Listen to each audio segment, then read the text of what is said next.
राजा बलि और वामन अवतार की कथा। राजा बलि और वामन अवतार की कथा भारतीय पौराणिक कथाओं में अत्यंत महत्वपूर्ण है। ये कथा न केवल धर्म और भक्ति का संदेश देती है, बल्कि बलिदान, अहंकार और विनम्रता के महत्व को भी दर्शाती है। ये कथा श्रीमद्भागवत महापुराण, विष्णु पुराण और अन्य ग्रंथों में विस्तार से वर्णित है। इस कथा के प्रमुख पात्रों में राजा बलि, भगवान वामन, भगवान विष्णु के अवतार और महर्षि शुक्राचार्य शामिल हैं। आइए इस कथा को विस्तार से जानें। राजा बलि का परिचय। राजा बलि महान असुर सम्राट थे। वे प्रहलाद महाराज के वंशज थे, जो भगवान विष्णु के अनन्य भक्त थे। प्रहलाद का भक्ति मार्ग बलि के रक्त में था, लेकिन बलि ने असुरों की परंपराओं का पालन करते हुए अपनी शक्ति और साम्राज्य का विस्तार किया। बलि न केवल एक वीर और पराक्रमी राजा थे, बल्कि वे न्यायप्रिय और दानशील भी थे।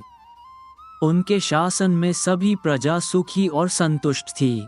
उनके शौर्य और दानशीलता की ख्याति तीनों लोकों में फैल चुकी थी। गुरु शुक्राचार्य और बलि का यज्ञ। गुरु शुक्राचार्य असुरों के गुरु थे। उनके मार्गदर्शन में राजा बलि ने महान तप और यज्ञ किए। एक बार बलि ने अपने साम्राज्य को और अधिक विस्तारित करने का संकल्प लिया। उन्होंने इंद्रलोक, देवताओं का निवास स्थान, को जीतने के लिए एक भव्य यज्ञ का आयोजन किया। इस यज्ञ में उन्होंने ब्राह्मणों और ऋषियों को बुलाया और उन्हें अपार दान दिया।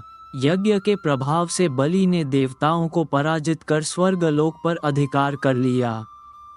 इंद्र और अन्य देवता अपनी शक्ति खोकर अत्यंत चिंतित हो गए। वे सभी भगवान विष्णु के पास गए और अपनी रक्षा की प्रार्थना की। भगवान विष्णु ने देवताओं को आश्वासन दिया कि वे उचित समय पर उनकी सहायता करेंगे। वामन अवतार का प्राकट्य। भगवान विष्णु ने असुरों के अहंकार और बलि के शक्ति प्रदर्शन को समाप्त करने के लिए वामन अवतार धारण करने का निश्चय किया। उन्होंने एक छोटे ब्राह्मण बालक के रूप में अवतार लिया। वामन अवतार का स्वरूप अत्यंत मनोहारी था। उनका शरीर तेजस्वी और आभामय था। उनके एक हाथ में कमंडल, दूसरे में दंड और कंधे पर जनेऊ था। भगवान वामन अपने छोटे कद के बावजूद दिव्य तेज से युक्त थे। वे राजा बलि के यज्ञ स्थल पर पहुंचे, जहां बलि यज्ञ समाप्ति के बाद ब्राह्मणों को दान देने के लिए तैयार थे। वामन को देखकर बलि ने उनका स्वागत किया और उन्हें दान देने का वचन दिया। वामन और बलि का संवाद। वामन भगवान ने बलि से कहा, हे दानवीर राजा, मुझे कुछ भी चाहिए तो केवल 3 पग भूमि। बलि ने ये सुनकर हंसते हुए कहा, हे ब्राह्मण देवता, आप मुझसे इतने कम में संतुष्ट क्यों हैं? मैं आपको पूरी पृथ्वी भी दे सकता हूँ।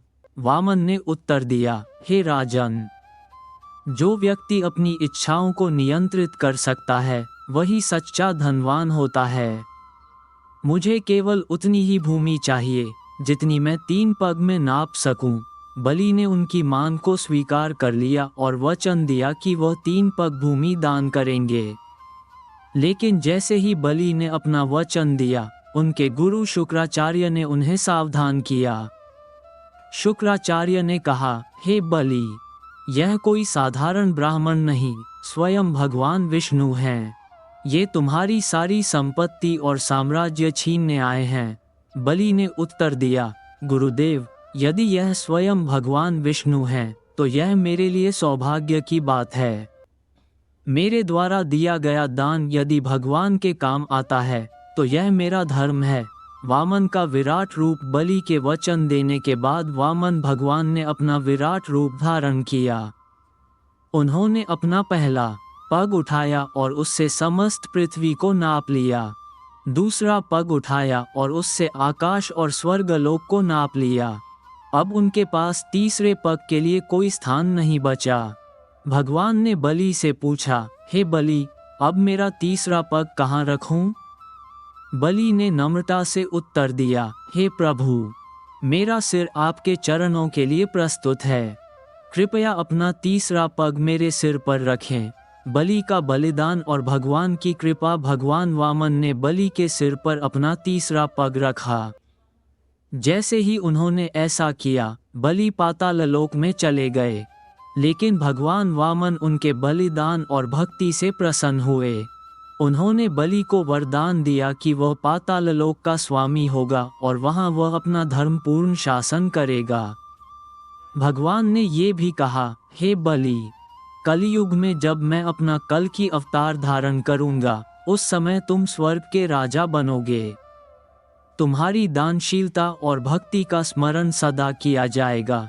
कथा का संदेश। राजा बलि और वामन अवतार की यह कथा हमें सिखाती है कि अहंकार के वशीभूत होकर शक्ति का प्रदर्शन करना अंततः विनाशकारी हो सकता है। साथ ही ये भी दिखाती है कि सच्ची भक्ति और दान का फल अमूल्य होता है।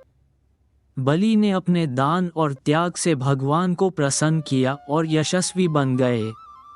भगवान वामन के इस अवतार का उद्देश्य केवल असुरों के अहंकार को समाप्त करना नहीं था, बल्कि धर्म की पुनः स्थापना और भक्ति का संदेश देना था।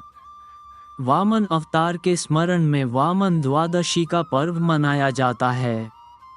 इस दिन भगवान विष्णु की पूजा की जाती है और उनकी इस कथा का पाठ किया जाता है।